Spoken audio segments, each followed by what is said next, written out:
Good afternoon and welcome to the broadcast. This is Lotus Riche with Lotus Richeignites Life Coaching and Consulting. I am so happy that you are here with me today. And today I have a phenomenal guest with me that is going to blow your socks off. And while we're getting ready, I want you to come on in, get in where you're fitting, because I've always got room around my table for you.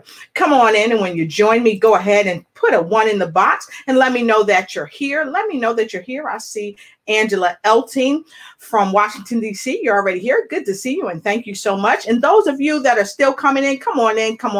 Get your pad and get your pen, because Dr. Heflin is going to give us some great information today. Now, as you're coming in, come on in, put your location where you're joining us from. Let us see where you're joining us from.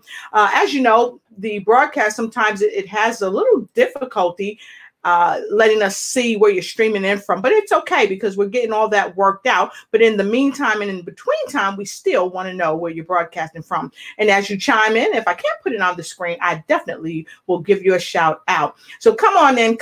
As you know, today we are going to be talking about a wonderful topic that has to do with you. And the question that I put out earlier was this: robots, are they replacing humans? And a lot of people talk about the fact that robots will someday replace humans.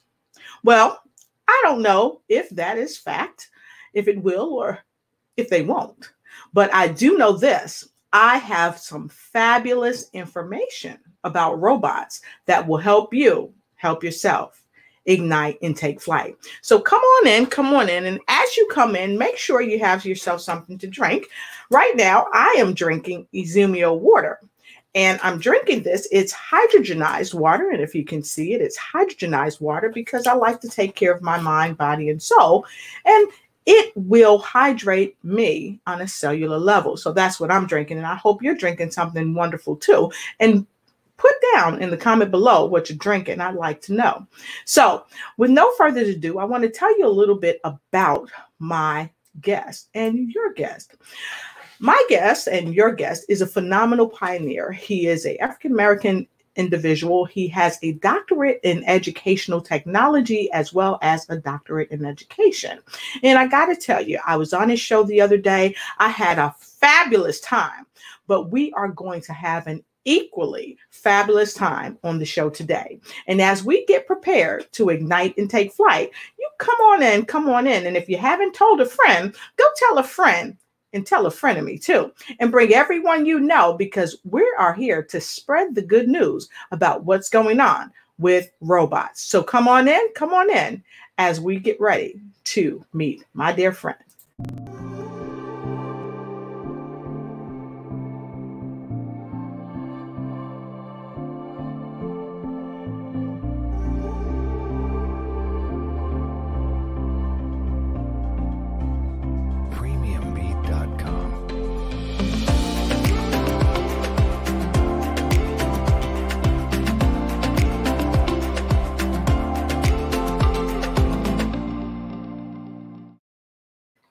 All right. So I want you to welcome to our platform today none other than the magnificent Dr. Elliot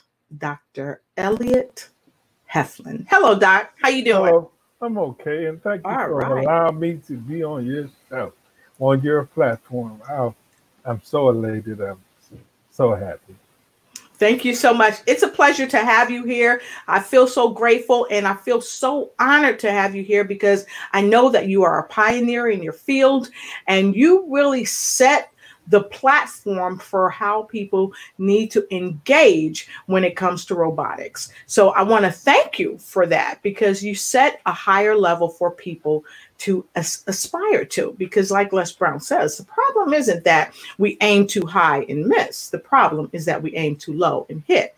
But you, Dr. Heflin, you're always aiming high. So can you tell us a little bit about yourself and just tell us where you're coming in from for the broadcast? Yes, I'm broadcasting from Atlanta, Georgia. I'm originally from Milwaukee, Wisconsin. Awesome. Yeah. Awesome. Fantastic. So, Doc, let me ask you this, because you and I, we were talking about robotics the other day, but we were also talking about how do we empower people to be the best version of themselves. And I know today we're going to hit on a couple of topics, but first and foremost, can you tell us a little bit about what you do and what inspired you to get into it? Right now, I guess I wouldn't say dabble. I'm being a little humble, I guess. I dabble in robotics and drones. And what inspired me to this type of technology, I noticed that in this technology that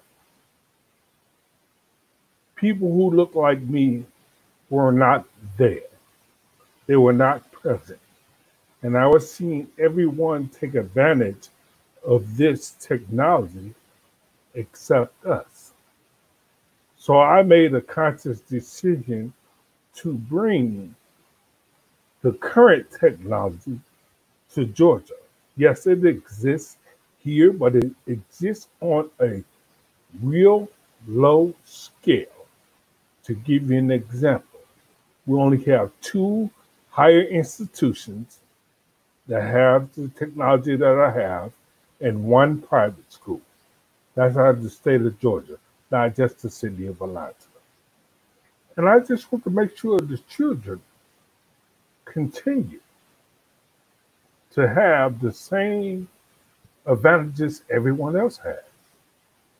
I want to make sure of that.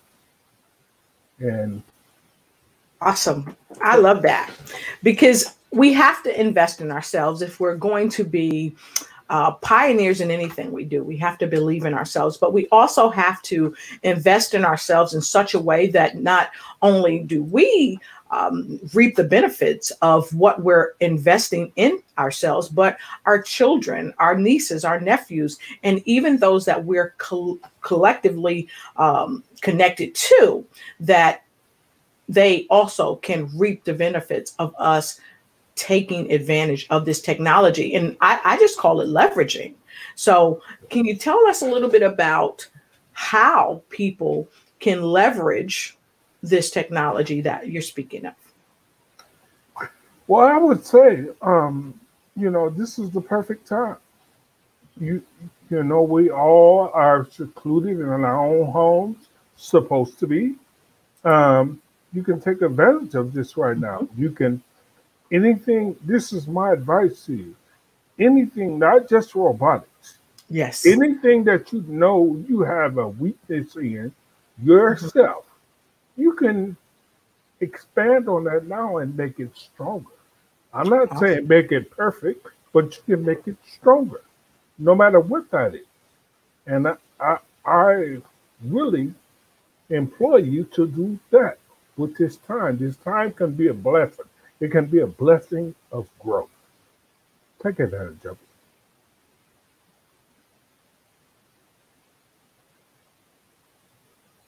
A lot of people, Doc, they don't really know a whole lot about robotics, especially when it comes to some of the new technologies that is out. So before we go over there, I'd like you to tell people a little bit about your company, Reality Tech. Can you tell us a bit about it, how it was created, and who the CEO of that company is? Okay, I created Reality Tech out of the need. Like I said, I didn't want to see I guess you can call them low income, undeserved communities. I didn't want them to be left behind.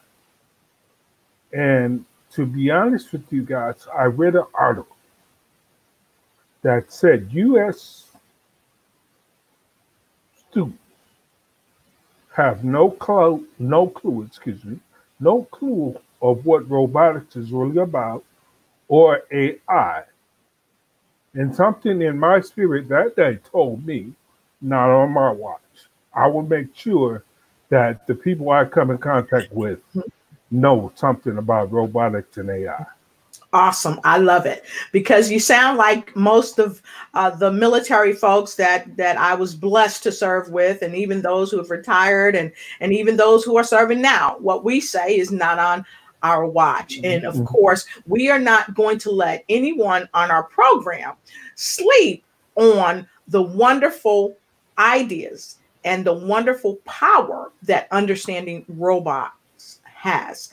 So with that being said, I want to just click to something. I want to share with many people today that may not be aware of this, that they should really go ahead, start a watch party, because we're getting ready to share some powerful information with you about robots that you don't know.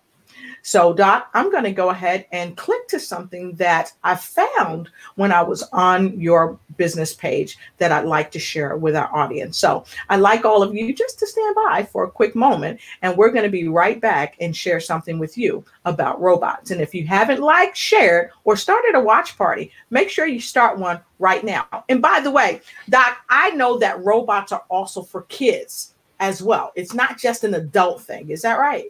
No, it's for kids.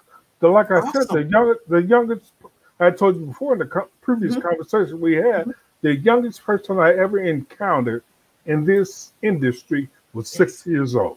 Wow. And they were able to grasp. And they was able to grasp. Yes, I had to break it down and take the terminology out and bring it down to their level, but they were able to operate the robot independently without me at 6 years old. Oh, wow. At 6 years old. So Yeah. People around my age in their 20s, right? They can learn because age is a state of mind, right? Age is a state of mind. So they can learn the robotic technologies as well. And predominantly you program the robots, correct? Yes. Okay, fantastic. And to further prove it to you, we're going to share this video with you. Stay tuned.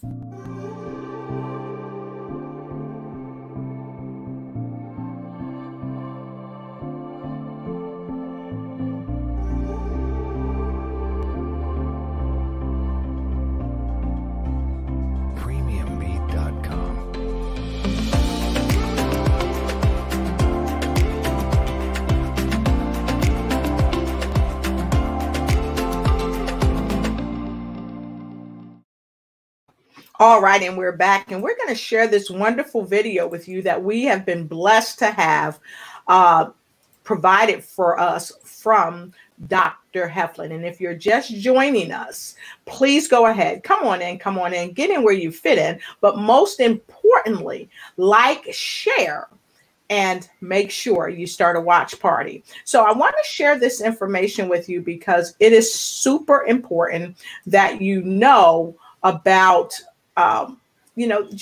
just simple things that you need to know about when it comes to robotics. And we're also going to share some commercials with you from Doc Heflin. But the first one that I want to share with you is this one. So let me go right back to it and bring you to it.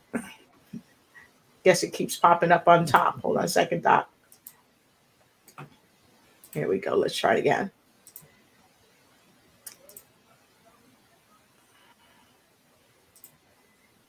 All right, here we go. I think we've got it. So for those of you that are not really familiar with robots and how they work, here we go. Check this out.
Okay, I'm not sure if everyone was able to hear that, but just in case you weren't, we're going to show you again because it's super important that you can hear it. Here we go. Let's try one more time.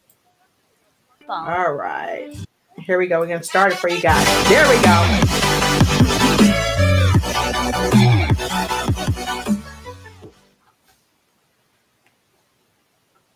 For ages, the dog has been man's best friend. We want to introduce you to man's new best friend. Meet Chip. Chip is a robotic dog that's much more than just a cool gadget. Chip is an interactive pet that's there to greet you at the door. With the smart band, Chip recognizes who his owner is. Hey, have you seen my other slipper? Have you seen my other slipper? And shows affection to them when near. Chip is obedient and can follow commands, but he also learns new things, so you can teach him tricks. And the smarter Chip becomes, the more badges he earns. When you like what you see, just press the like button on the band, which can encourage him to behave, or be a little mischievous. Your choices change Chip's behavior and shapes his personality, so that no two Chips are ever alike. Chip is a connected experience. He has a translator. What is a Chip? So you can understand his thoughts. He comes with his own smart ball, so you can play fetch and stay active together. He also has sensors, so you can maneuver around obstacles with ease. And with the mobile app, you can feed Chip, which shows you care. And that's important, because when you're in need, no matter if big or small, he's there for you. With his beacon sense technology, Chip is fully aware of his surroundings. Seriously, no one's seen it? This is like the 5th time. He even knows how to return to his bed when it's time for a charge, so he never runs out of energy. Chip is a smart device. Chip is a robot. Chip is a dog. But most importantly, Chip is a friend. The best kind. Awesome, awesome, awesome. So, Doc, I know that you are the mastermind or one of the masterminds globally that actually goes in and programs these type of robots. So can you tell us why is it so critically important that we, all Americans, but especially people of color, begin to understand how critically important knowing what robots are, how to use them, and how to program them? Can you tell us why that's so critically important? Yes, as you can see from the commercial we just shown you guys, there's so many different components in the robot. And I want you to be able to recognize what these components are. Just to give you an example, Yes. when the dog recognizes their face, that is something that we call facial recognition. They have that now. So, Yes. you know, I know you probably didn't watch some type of sci-fi show and they had facial recognition on there. This is a tool that's being used. It just necessarily doesn't have to be a robot, but it's letting you know all these different components are in it. You know, obstacle avoidance. We have that in cars now. The car stops when it's getting ready to hit something. So you have to know where all these different things are coming from. And so what they did in society was to, I guess you can bring it down to the level of a dog to get the children to be able to relate to these different technologies. And hopefully someone will be around them to spark, okay, how can he recognize my face? Okay, well, I'll tell you about facial recognition. And that's how it goes. And that's how everything ends up playing together. Mm-hmm. And it's, to me, it's very important that as a society, we know about it. Because if you don't know, their objective is to have a humanoid robot in every household in America. Like their objective was to have a computer in every household. Now their objective is to have a humanoid robot in every household doing some type of minute activity. I know a lot of kids, you guys probably love this. Your robot to clean up your room. You know, robot to fold your clothes. You know, it's so some grown-ups would too. Yeah. There's so there's so many different possibilities. Yes. And instead of you know, I'm getting a little personal with it. Instead of you being the person on the other end who's purchasing, why don't you start asking the question why? Yes. So you become a developer. Exactly. Instead of a person who buys it.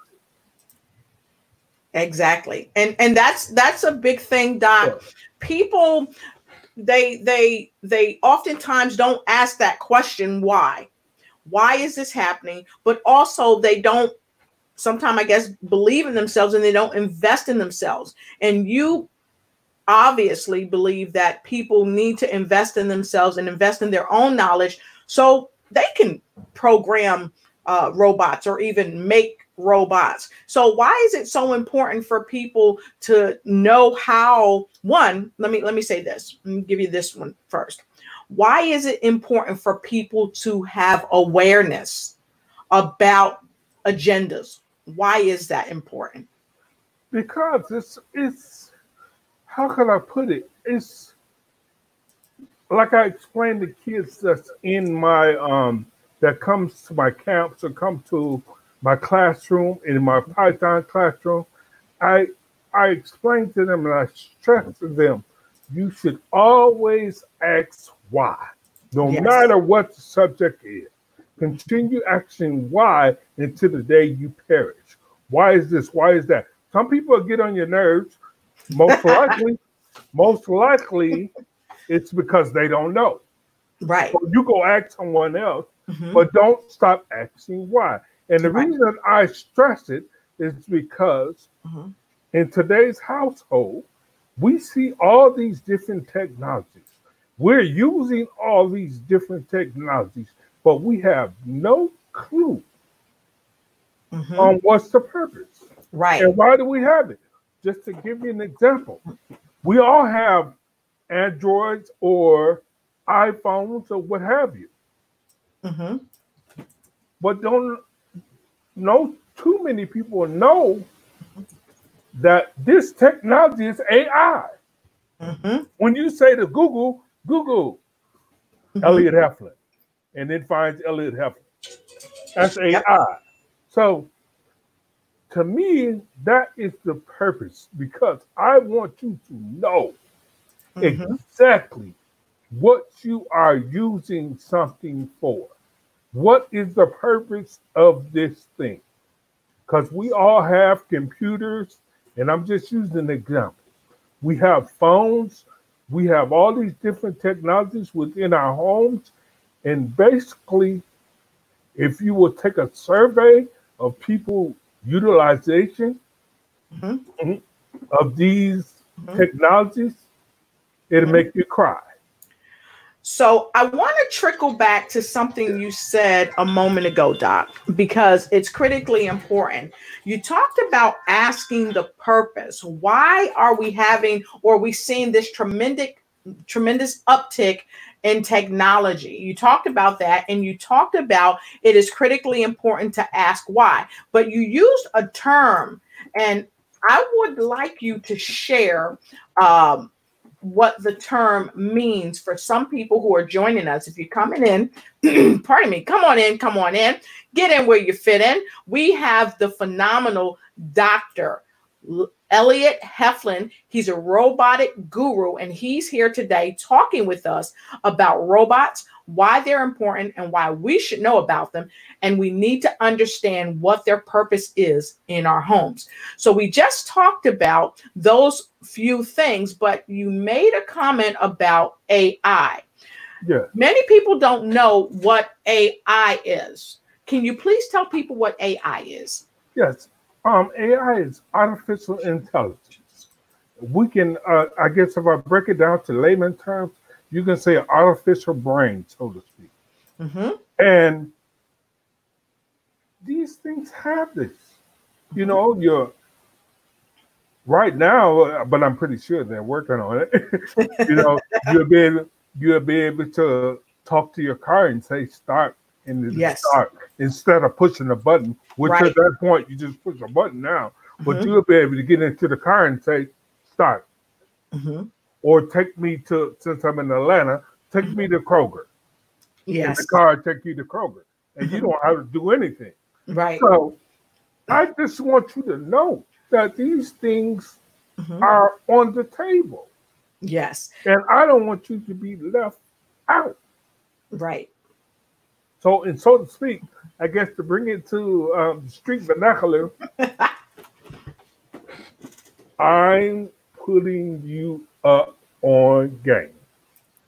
So if you don't want to know these things, you continue being a user.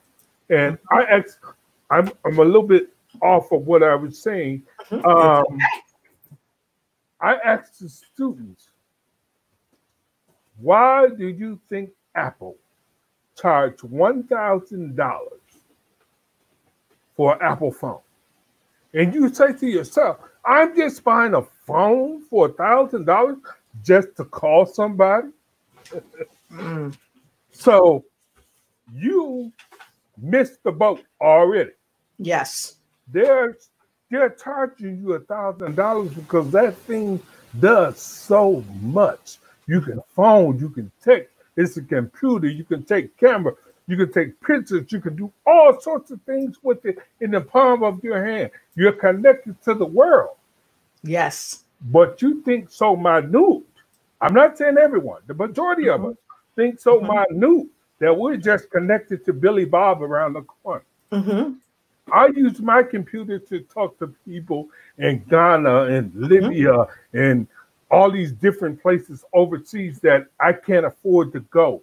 But I talk to them on a daily basis and get their knowledge and bring it back to the U.S. because for some odd reason, we haven't invested too much into what I would say larger robots. Platforms, right. So, Doc, I heard you say earlier that it's important for us to learn the technologies and to really immerse ourselves in it because we need to know what this AI is, or the artificial intelligence that is existing with us in our homes. And so many people have said even the pandemic now is a result of AI. And that's a whole different discussion. And I'm going to have to bring Doc back for that discussion. But those of you that's coming in, come on in, because what I'm hearing you say, Doc, is don't be a user, be a creator. Don't just use the technology, but know about it, learn about it so you can create things from the technology. And before you answer that, Doc, or respond to that, I want to look at some of the comments that we have that have been streaming in. And I want to welcome the folks on. We've got Sean Seagal all the way from Ohio. It's good to see you. I kind of chuckle at one of his comments earlier because when we showed the video of the robotic dog, which has been programmed to engage with the children, to sit, obey, eat, sleep, all of those things, which is exactly what Dr. Heflin does. He programs these robots to do a myriad of things. And one thing that I liked is that it is individual specific. So it can react to your voice. And if you notice, the child had on a little command watch, if you will, to command her puppy. And I laughed because Sean said, wow, that's nuts. And then Angela said, awesome video. So thank you, but also thank you, Dr. Heflin, because you made that possible, because I went and grabbed that off your platform from your company. So thank you for sharing that. And then Sean also said, that's insane. And it's, one would think, you know, that is insane, but you know what? The reality is that this is happening every day right before our eyes. And thank you, Phyllis. Phyllis said, I love that video. Thank you so much. Because things are quickly emerging around us. And a lot of this software, it's not coming, it's already here.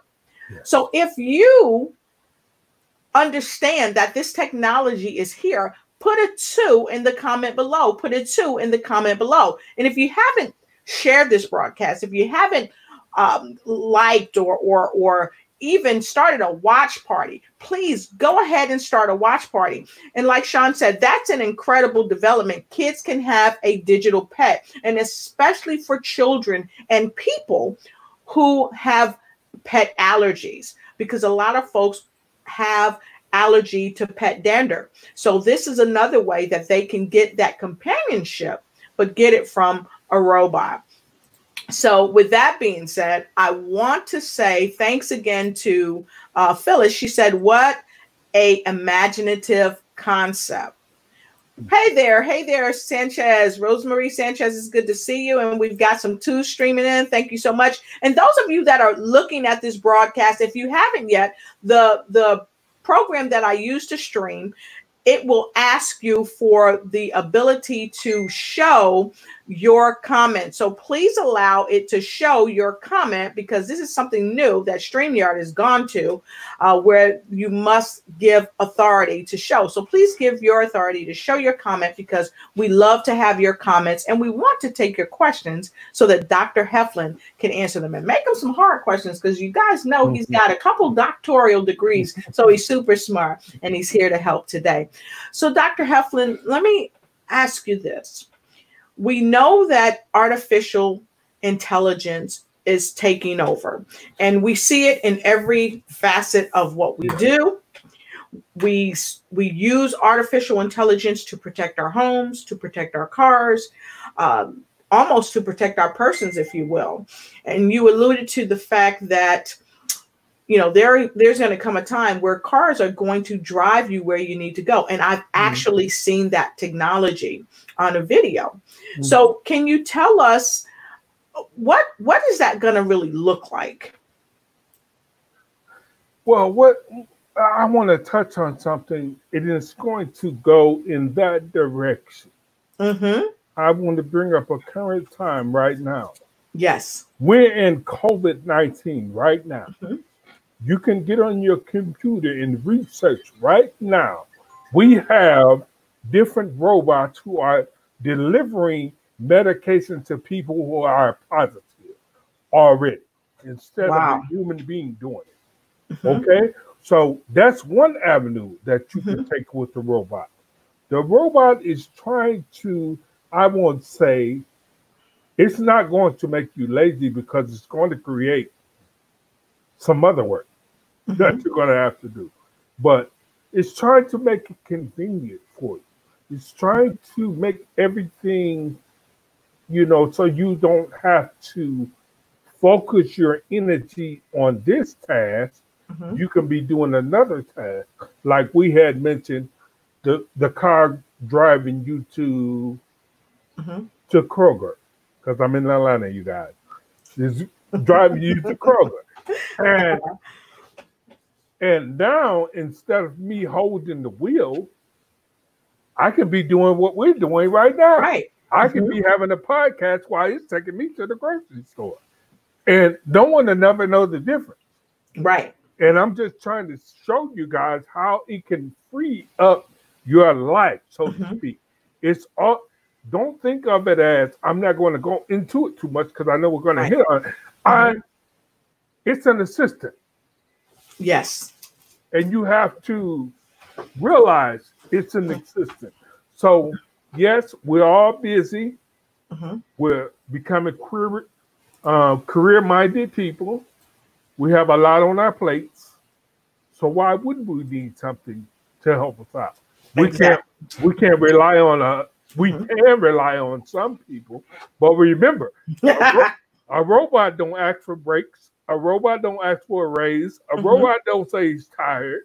So you have to factor all those things in.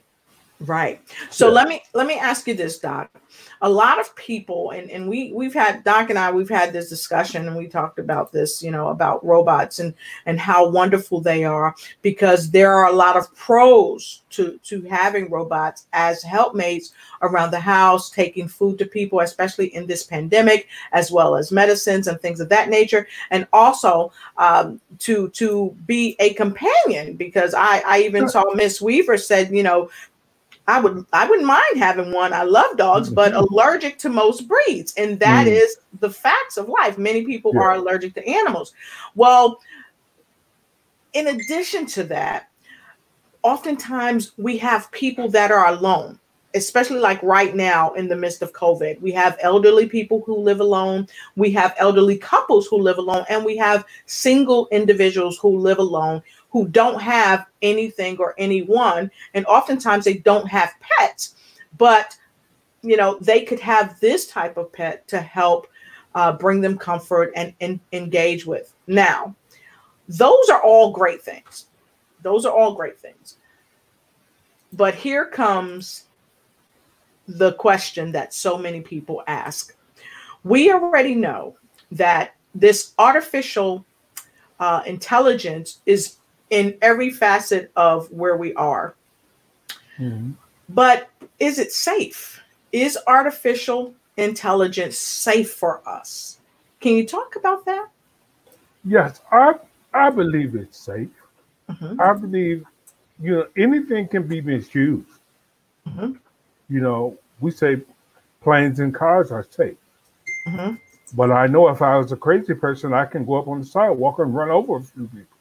So it always can be misused. But what I want to make sure that I touch on is it'll be safe long as the person who's programming it, like myself, is safe. Now, if he's deranged, so to speak, he might do a couple of things. But overall, they're very safe, because this is the key factor that you guys should never forget. A human being programmed the robot. Right. Don't believe TV. It doesn't get up and do things on its own. It doesn't have a mind of its own. Even the AI, it appears that he's responding to you, but he's responding to key words that I put in it. So when he hears hello, he knows to say hello. You know, but without that input, he'll just be plastic and wires. So fantastic. So I'm hearing you say the robot can really do no more than we program it to do. Correct. Is that right? Okay. So with that being said, why is it that some people are feeling like the robots, and when I say robots, I'm talking about artificial intelligence of every type, that the robots are taking over and that the robots are doing what they want to do. And case in point, let's talk about Siri that's in our phone. Many people say, oh, Siri does what she wants to do. You can say, Siri, call somebody. And I don't want to say it too loud because the Siri in my phone might call somebody.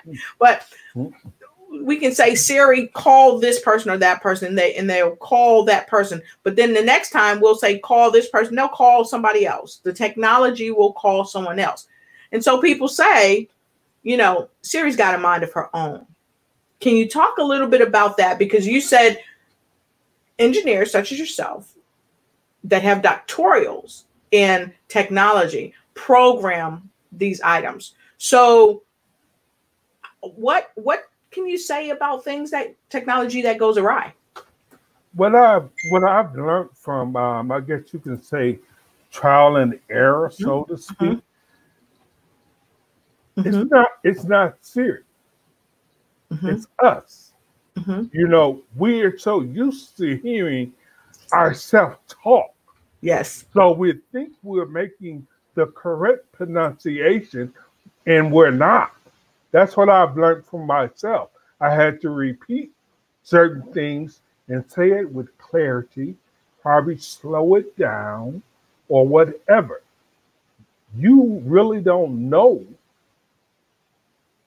what speed the guy have the language recognition set at. So you have to speak what they say, clear and precise. Don't put it on TV. It's you.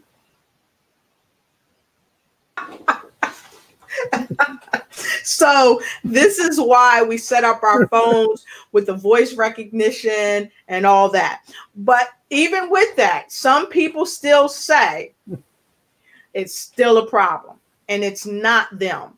It is the technology in these phones that we're having. And many people are afraid that if they embrace more technology in their homes, like robots, that it's going to be a problem. So can you tell us a little bit about that? I think we all, as human beings, it's human nature to be afraid of something that you don't know about. And once you realize what you have at your fingertips, whatever you buy, such as, you know, end up buying, and you find out that these preconceived notions that I had, Right, it's not right. So I just chalk it up to they probably didn't have any experience with robots. A lot of people, if you pay attention to them, they don't have patience, and you have to have patience with technology. Almost said Siri. You, like I said, you like I alluded to, you might have to slow down and say it clearly so he'll understand you or she'll understand you. Because they're looking for an algorithm. right.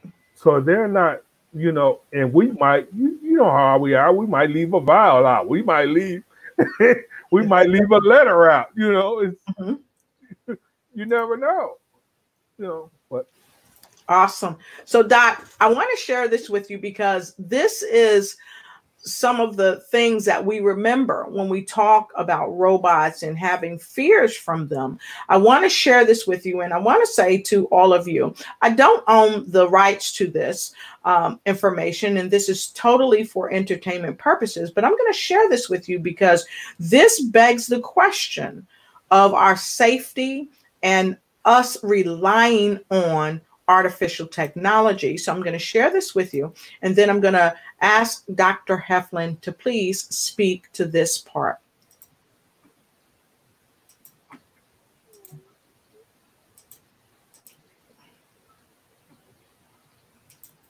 Let me see. We designed them to be trusted with our homes, with our way of life,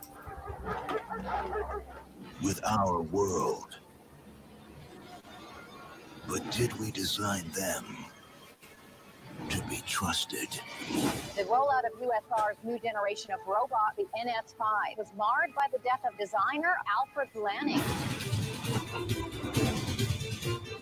Identified. Murder's a new trick for a robot. Respond. He don't murder him. I'm gonna miss the good old days. One good old. So as we talk about those things, when it comes to robots, people can be deathly scared because AI is everywhere, in every place, globally. If you look or have lived overseas, there are cameras everywhere. You're constantly being watched. You're constantly being And someone said it's intrusive. So let's look at that. Many people are concerned about government intrusion. Is there a way to be spied on? And many people think that a lot of this AI technology is being used to spy on them. Because as we know, Dr. Heflin, a lot of these programs that these companies like Google and even StreamYard and Facebook, all of these companies, they use artificial technology to gather information on us. And then they use that so that they can kind of advertise to what they see our love is. You know, if we like robots, they're going to send something to our phone or to our computers or what have you about robots. So they're constantly gathering information about us. And that's why so many people feel like they're being spied on. And thanks, Phyllis. She said, I remember that movie. Okay. Yes, I guess I'm gonna address Phyllis. Mm-hmm. That's fictitious. What we just seen is a fictitious clip. And to be honest with you, the government can already see what they want to see. They don't need a robot to do it. What my mother used to tell me when I was younger, and a lot of people who have that, I guess, that fear of being discovered should, I guess, internalize. If you don't do anything wrong, what do you care what they see? So, and you really don't know if they're watching you or not, because they have the technology to basically see straight through your wall if they wanted to, and to hear everything in your house if they wanted to. So having a robot, if you're paranoid about that, why be? Because it already exists. You just don't know it. So, but now they do. Now they know it because we're sharing it. And that's the reason why we're here today, to help enlighten you about robots. We're trying to ensure that we present information for you that helps you understand what robots are, that they are controlled or actually navigated through by human beings, just like By human beings. And they have the power that human beings attribute to them. Now, I do understand that many people are afraid. I hear it frequently. And that's one of the reasons why the brilliant guru of robotics, Dr. Heflin, is here with us today. And what we've shared so far, for some of you that's coming in, come on in, come on in. And I hope you've told a friend. And of course, I hope you've told a frenemy about the show today.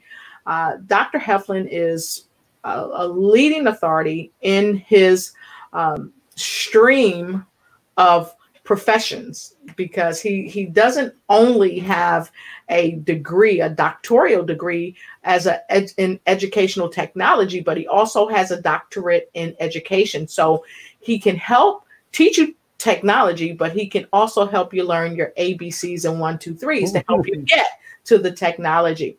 So Doc, I want to ask this question of you because people want to know if they allow a robot into their house, you know, should they be scared that the robot might malfunction and maybe attack them or hurt them or their children or something like that? No, I don't really think it has the capabilities. The first thing we do when we program a robot from, I guess you can say, from the ground level, from scratch, we put a clause into the CPU, which is the computer brain. Right. And first it's taught to do no harm to humans. Right. So it's taught that. So it won't. Even if you try to make it, it won't. As long as that program is there. Now, if you take that program out, that's a different story. Okay. But I wanted to let you know that what you're seeing is fictitious. Right. It's almost like the boogeyman. It doesn't exist.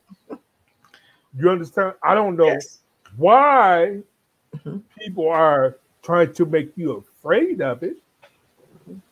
Maybe if you're afraid of it, you won't make it a part of your lucrative career. But I'm gonna leave that for another show. So I'm just gonna let you know someone making you scared of something that you should not be scared of.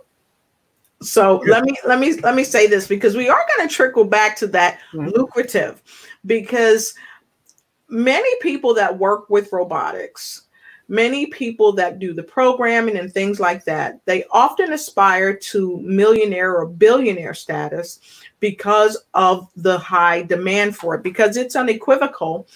AI runs so much of what we do on the planet. Yeah. So there is money to be made, and there is money being made by anybody that's involved in AI. Would it be safe to say that? Yes, it is. Okay. So with that being said, I want to tap onto something right quick, because we're hearing a lot of things amid what's going on with this COVID. And it's been said that COVID is it was caused by some type of 5G technology that happened in Wuhan. And it's something where, you know, they had bats and people were eating bats and snakes, and it metamorphosized, and then it spawned into this thing called the COVID virus. And, you know, when they released 5G, it sent out an electronic signal that awaken something within the human body to cause people to feel sick and have the ailments that they're having.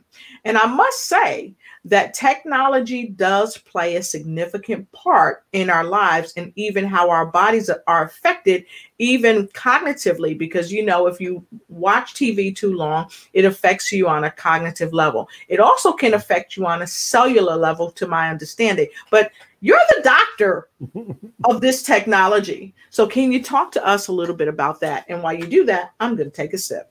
I don't think that 5G has anything to do with it. A virus, the articles that I've read, and like I mentioned to you before, my wife is a retired RN. She does contract work for the federal government. Right. Under health. So, you know, I hear COVID-19 all day, every day. Yes. So, and from my understanding, if my recollection serves me right, the disease was created in some lab, some guy from a university, a professor in a university. I can't think of the name of the university right now, but I know the story is correct. He sold that virus to China. And what China did with it, I guess we can speculate that they inject some type of bats or whatever, and some, I guess, I'm not going to say weird because it's a culture thing, they ate a bat. So how that came from a lab at a university to 5G makes me want to, what's really going on? Ask that question. You know, is someone trying to steer me away from 5G? Is someone trying to make sure that I don't align my talents with 5G and invest my studying into 5G? Is this going on? See, I ask myself those type of questions, not just, oh, you know, they're going to kill us or whatever. I don't believe anything that a lot of people say. So Like I said, I'm a trained researcher. Mm-hmm. So I'm trained to only go by facts. Right. And just to let you guys know, I respect opinions, but they mean nothing to me. I only go by facts. And the facts don't match up. If you take a disease and you take 5G, show me how you're going to compare those. Show me how they meet. Show me. And I don't see it. I'm sorry. I don't see it. So I want to take a couple of quick questions, and I'm going to respond to that, what you just said too. Phyllis said, is the blue light on devices one avenue for others to see what you are doing? So basically, even like the camera lens on your phone or your laptop, and even some smart TVs, it's been said that people can hack and actually see inside your homes. Is that correct? Yes, I would if you have that type of fear, it wouldn't be, I guess, it wouldn't be paranoia to put a Band-Aid or something over your camera when you're not using it. If you're into activities that you don't want nobody to see. Like I mentioned before, my grandma said, if you're not doing anything bad, don't nobody have anything to tell them. So what you worried about? Mm-hmm. So I kind of live my life like that. I don't care what you see. If I'm sitting here, if you want to watch me watch TV all day, do your thing.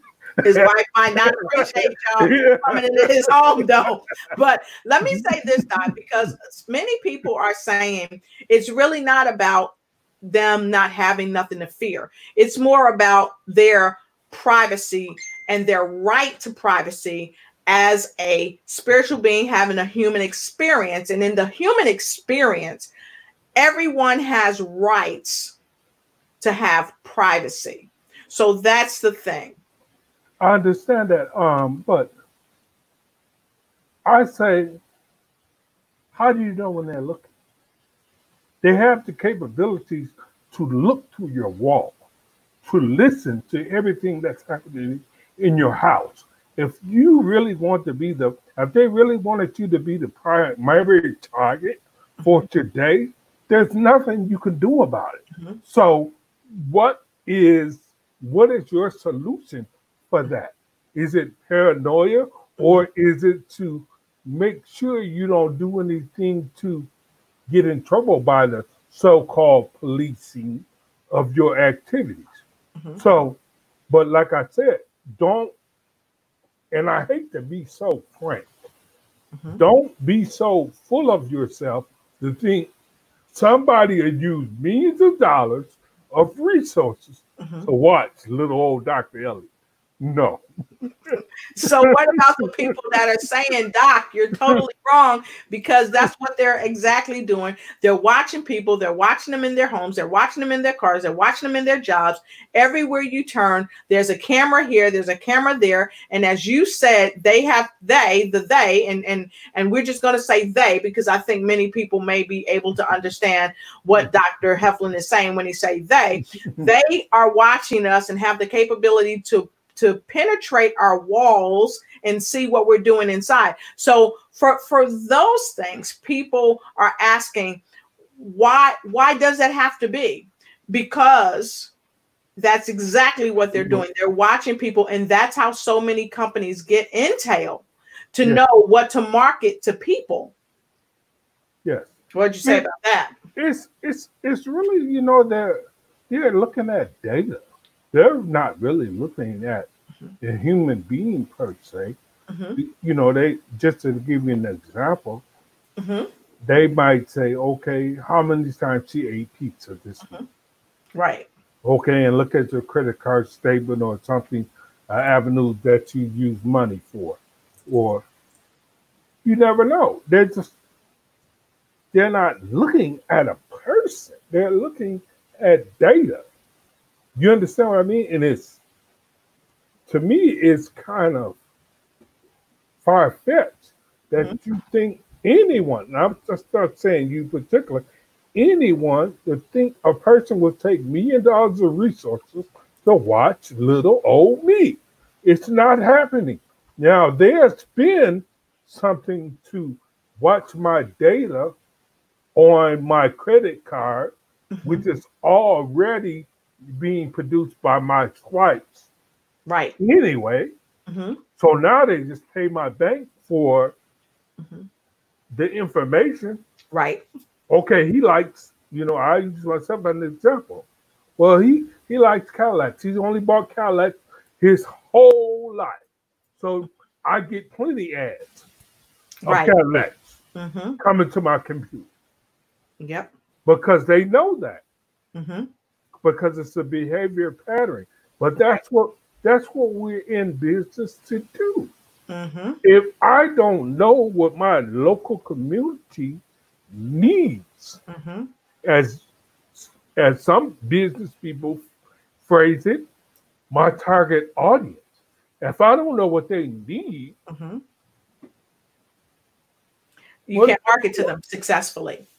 And this is a thing that people, I think people oftentimes miss, like when we get our phones and we turn them on and we turn our computers on, or we go to apps on the internet. A lot of times the apps will ask us, can we have your data?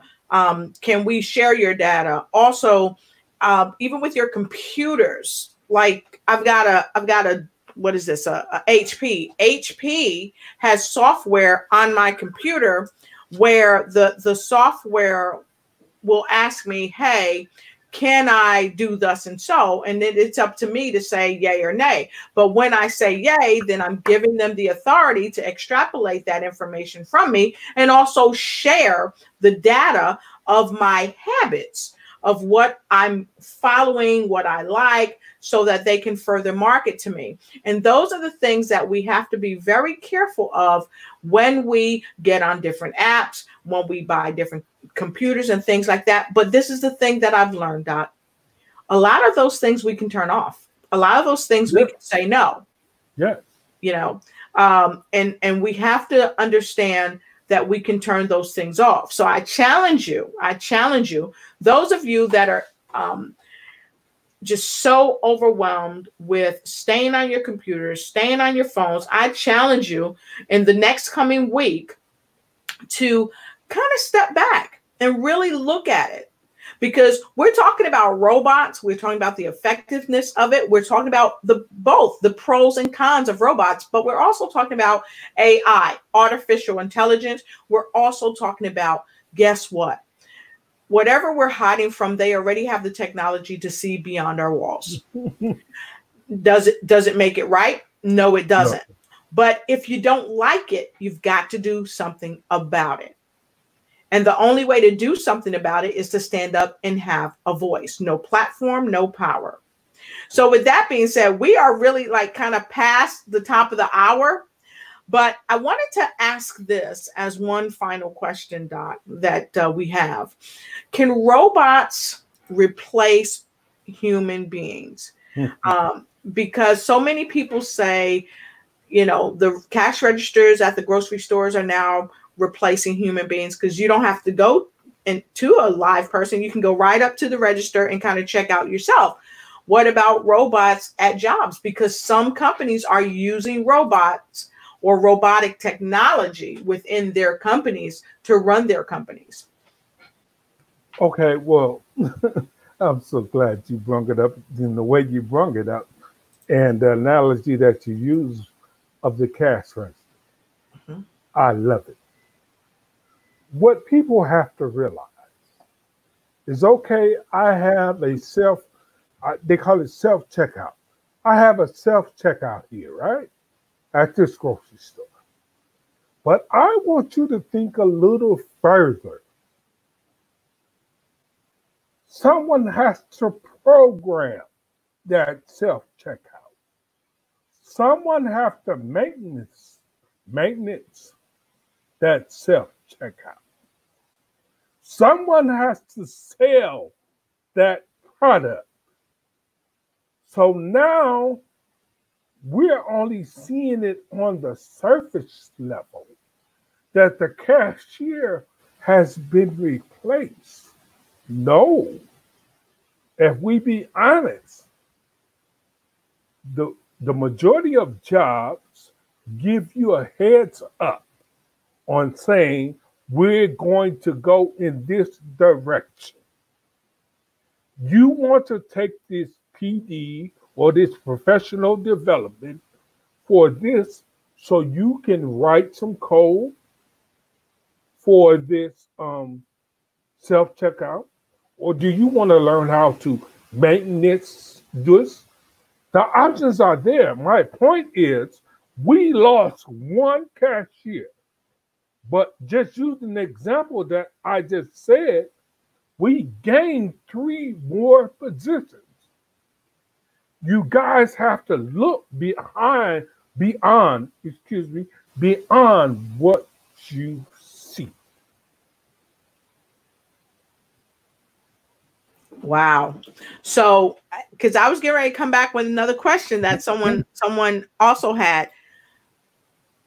These so-called cash registers are taking jobs from cashiers, but you already answered the question before I gave it. How can people prepare? And what I heard you say basically is you got to see the writing on the wall. Yes. When companies start asking you, do you want to take this training? Yes. It's a precursor to something else that's about to take place. And Dr. Heflin, you said many companies will oftentimes say, hey, will you take this training, blah, blah, blah, blah, blah. They're going to give you a heads up.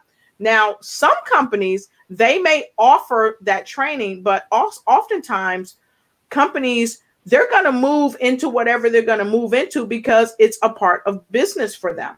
Mm-hmm. And so with that being said, it's the onus is actually on you, the individual that's working for these companies, to always keep your eyes open and don't succumb to being caught off guard. Yes, I concur with that. You have to prepare yourself. We all know you have it at a minute level. Mm-hmm. In your home now. You see AI is steady coming. Yes. And an older guy told me a long time ago when I was a kid, mm-hmm. anything that you see on TV and they claim like they are imagining it, there's someone out there trying to produce it. Exactly. Don't be fooled. So we have AI in our pocket right now.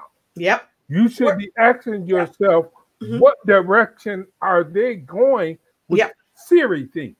What is they doing? Mm-hmm. So if you want to be a part of it, mm-hmm. and you don't want to miss the boat, you would start investing into mm-hmm. what is this? Like we said at the beginning of the program. Why? Why?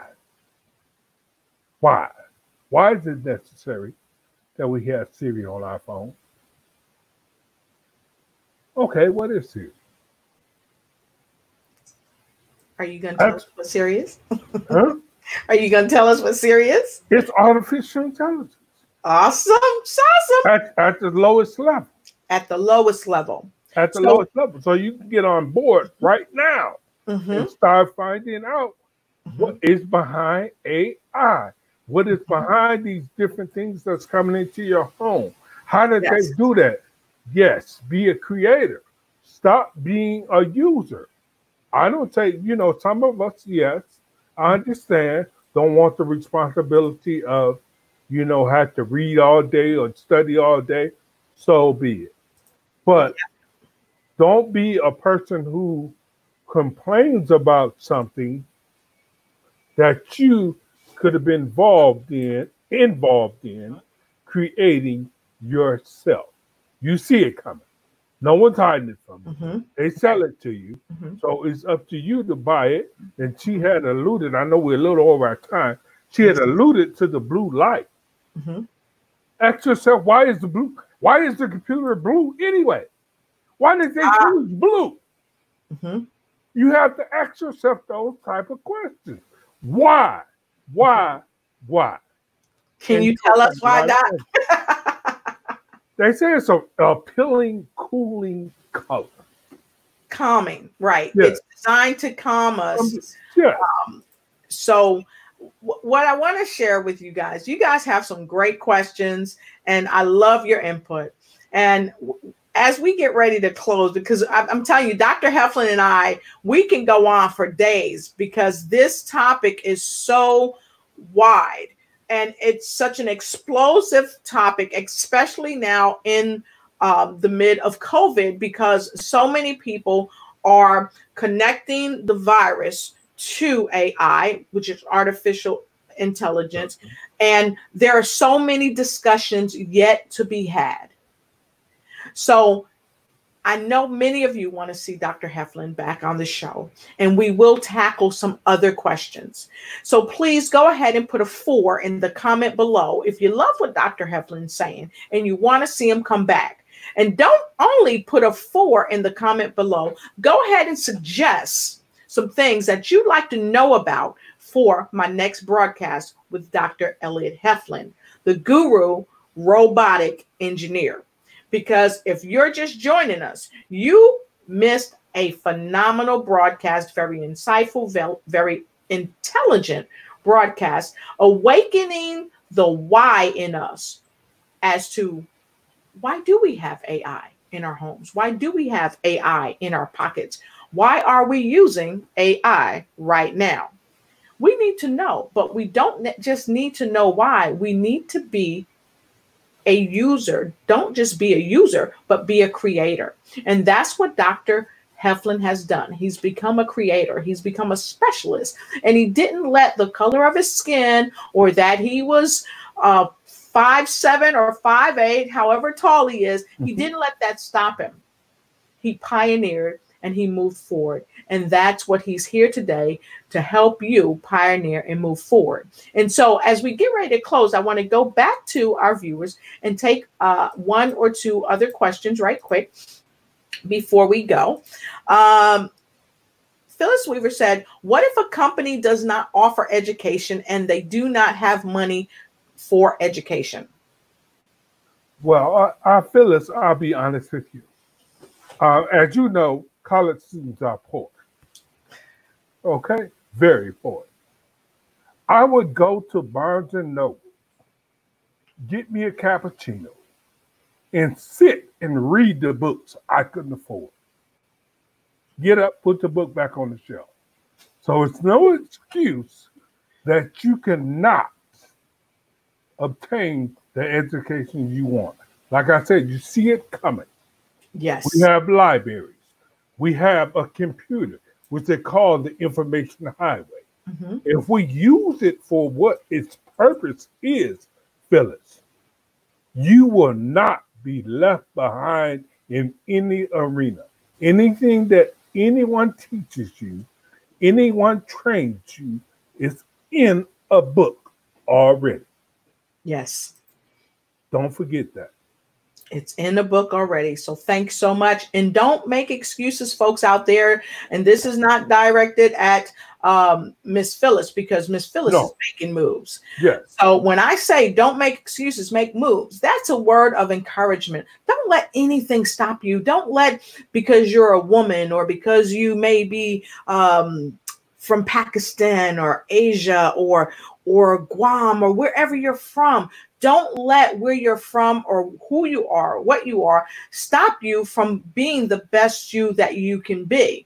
And Dr. Heflin is here today because he's sharing the wonderful things about robotics and to dispel some myths and to give you some courage to say, don't just be an end user, be a creator. Learn about robotics, learn about artificial technology and artificial intelligence so that you will better understand its effects on you, on your body, and on your brain and on your life. So don't be just a user, be a creator. So with that being said, I want to thank each and every one of you for your comments and everything you've said. And I have to take this one more question because I said that I'd take 2 more questions. So Phyllis Weaver said, what are the best AI courses to take? And let me share this with you. I'm going to share with you what are the best robotic courses because this is artificial intelligence. So I'm going to let Dr. Heflin tell you a little bit about that. And then I'm going to move on over and share something with you. Dr. Heflin. Okay, Miss Weaver, what I would do is find out what direction you want to seek in the AI. What do you want it to do? Do you want to develop AI for phones? Or do you want to develop AI for cars? Or do you just want to know the foundation of AI? I think that would lead you in the direction of what book you should be looking for. Me, myself, I would study the foundation of AI. What is the purpose? No matter what direction I end up taking it in, I'll have the foundation. I have a solid foundation of what it stands for.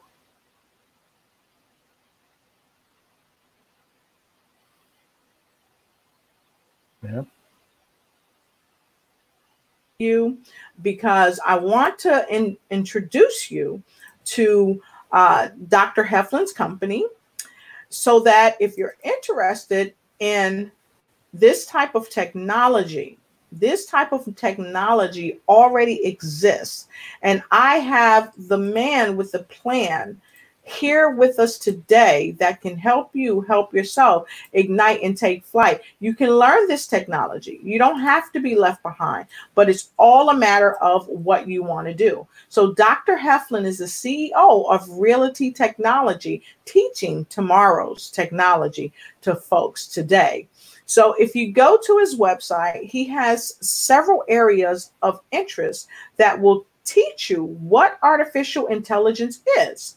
And he will also talk to you about his company and how to get involved. And as you see on the right-hand side, he is the guru at teaching children. And he's taught children as young as 6 years old how to program robots, because robots really can be companions and our friends. So with that being said, Dr. Heflin, I got to tell you, I really love your website, and I was so delighted to go to your website and see how you help people help themselves ignite and take flight and use new technology to overcome old situations. So thank you so much for joining us, and thank you everyone out there that chimed in.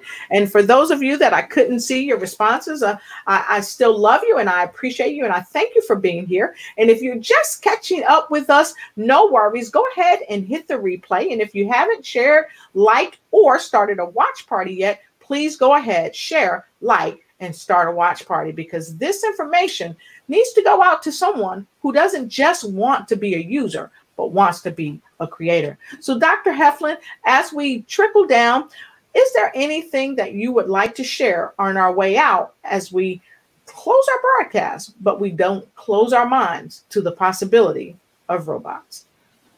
Yes, I just wanted everyone to know, she had gave you guys a glimpse of my website. And if you go to my website, you will see the different things that are offered. We're in a pandemic now, so we can't do the face-to-face as far as in-school field trips and different STEAM conferences. But I do all those things. I do not hold back. Right now I have an online platform. You can log on to the online platform, and I will teach your children how to code a humanoid robot, how to interact with it, how to, I guess you can say, learn the terminology of a robot. It's nothing that a person can't do. And I want you guys to realize this before I leave. Children do not have fear. We place it in them. They do not know that they do not supposed to be learning robotics at 6. We're the ones who say, you're too young for that. It's not true. But I want you guys to know, you can go on my website, you can sign up for the robotics class, you can sign up for the the drone classes. You can sign up for the Python classes. This is what I do on a regular basis. It's very simplistic to me. I look forward to hearing from you guys. Just leave me email. We have a contact information, and you can just send me an email, and I get right back with you within 24 hours. Thank you. Oh, you've seen his site. Don't let nothing hold you back. Do what you got to do to learn more to improve the you that you want to become. So thank you so much for everybody being here with us today. We have thoroughly enjoyed you. And Dr. Elliot Heflin, we are so happy that you came to spend a bit of your time with us, helping us ignite and take flight. And with that said, I want to say to each and every one of you, don't forget, if you need one-on-one coaching for your business or for your life, make sure you contact me, Lotus Riche at Lotus Riche Ignites, Coaching and Consulting. You can reach me by way of lotusricheignites at gmail.com. You can reach me here every week on Tuesday and Wednesday as I go live with the Lotus Riche Ignite show, helping to ignite you to ignite and take flight, to become a better you in every way of your life, and for you to take control of your life. So be blessed. Until we see you again, please refrain from stress and don't do anything less but be your very best.